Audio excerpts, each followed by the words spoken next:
ngadto sa Ginoo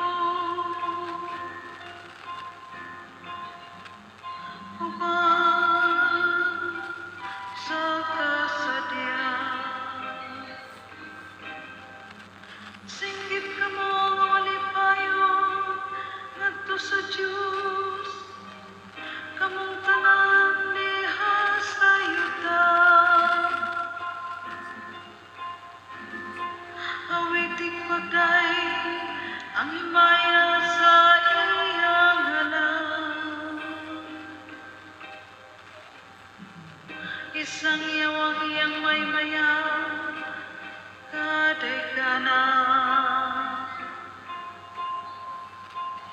Inang Diyos, pagka makalilisang sa iyo.